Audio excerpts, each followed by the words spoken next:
അപ്പോൾ ഇന്നത്തെ നമ്മുടെ പരിപാടി എന്ന് പറയുന്നത് ഇപ്പോൾ റീൽസിലൊക്കെ വൈറലായിട്ട് ഇരിക്കുന്ന പച്ചനാരങ്ങ വെച്ചുണ്ടാക്കുന്ന സ്പ്രൈറ്റ് ഇല്ലേ, ഹോം മെയ്ഡ് സ്പ്രൈറ്റ്. ആ സാധനം നമുക്കൊന്ന് ട്രൈ ചെയ്ത് നോക്കാം. അതിനുവേണ്ടി ഒരു നാരങ്ങ എടുക്കുക, ഇനി ഒരു ഗ്രൈൻഡർ എടുത്ത് ഇതിൻ്റെ തൊലി ഇതേപോലെ തന്നെ നല്ല രീതിയിൽ അങ്ങ് ചുരണ്ടി എടുക്കുക. ഇച്ചിരി പാടുള്ള പരിപാടിയാണ്, കാരണം ഒരു നാരങ്ങ ചുരണ്ടിയാലും അതിന് മാത്രം തൊലിയൊന്നും കിട്ടാനില്ല. തൊരണ്ടി തൊലി എല്ലാം കൂടെ വേണ്ടേ ഇതേപോലെ ഒരു പാത്രത്തിൽ എടുത്ത് വെക്കുക. പിന്നെ നമുക്ക് ആവശ്യമായിട്ട് വേണ്ടത് ഒരു ചെറിയ ബൗളാണ്. ആ ചെറിയ ബൗളിലേക്ക് ഈ ചുരണ്ടി തൊലി മൊത്തം അതിലേക്ക് ഇട്ട് കൊടുക്കുക.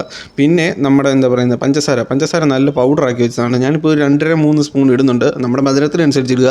പിന്നെ ഇച്ചിരി ചൂടുവെള്ളം, ഒത്തിരി തിളച്ച വെള്ളമല്ല, അത്യാവശ്യം ചൂടുള്ള കുറച്ച് വെള്ളം അതിൻ്റെ അകത്തോട്ട് ഒഴിക്കുക. പിന്നെ നന്നായിട്ട് അത് ഡൈല്യൂട്ട് ചെയ്ത് കൊടുക്കുക. നല്ലപോലെ ഇളക്കി അതൊന്ന് ഡൈല്യൂട്ട് ആക്കിയിട്ട് സെറ്റാക്കി എടുക്കുക.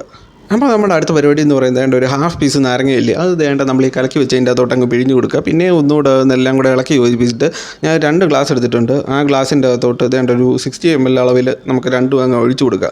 പിന്നെ അതിൻ്റെ അകത്തോട്ട് ഡയറക്റ്റ് ചേർക്കാനുള്ളതെന്ന് പറഞ്ഞാൽ നല്ല സോഡയാണ്. നല്ല തണുത്ത സോഡയാണെങ്കിൽ അത്രയും നല്ലത്. പക്ഷേ ഞാൻ എടുത്ത സോഡയ്ക്കാണെങ്കിൽ തണുപ്പും ഇല്ലായിരുന്നു, അതിന് മാത്രം ഗ്യാസും ഇല്ലായിരുന്നു. അതിനെക്കുറിച്ച് നമുക്ക് അവസാനത്തേക്ക് പറയാം. എന്നിട്ട് ഈ 2 ഗ്ലാസ് നമുക്കങ്ങ് നിറച്ചങ്ങ് സംഭവം ഒഴിച്ചു കൊടുത്തേക്കാം.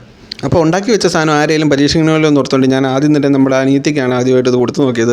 അവളും പറഞ്ഞത് എന്താണെന്ന് വെച്ച് കഴിഞ്ഞാൽ തണുത്ത സോഡയായിരുന്നെങ്കിൽ കുറച്ചുകൂടെ ഈ ഒരു ടേസ്റ്റ് കിട്ടിയേനെ. പക്ഷേ ഞാനും കുടിച്ച് നോക്കിയപ്പോഴത്തേക്കും സെയിം അത് തന്നെയാണ് എനിക്ക് ഫീൽ ചെയ്തത്. ഞാനിത് ഡൈല്യൂട്ട് ചെയ്ത് വെച്ചപ്പോൾ എടുത്ത് കഴിച്ചപ്പോഴൊക്കെ അത്യാവശ്യം നമുക്കൊരു ടേസ്റ്റ് തോന്നിയിരുന്നു. പക്ഷേ ഞാൻ എടുത്ത സോഡയ്ക്ക് തണുപ്പും ഇല്ലായിരുന്നു, ഗ്യാസും ഇല്ലായിരുന്നു. അതുകൊണ്ട് തന്നെ വലിയൊരു ടേസ്റ്റൊന്നും തോന്നിയില്ല. അപ്പോൾ നമുക്ക് വേറെ വീഡിയോ കാണാം.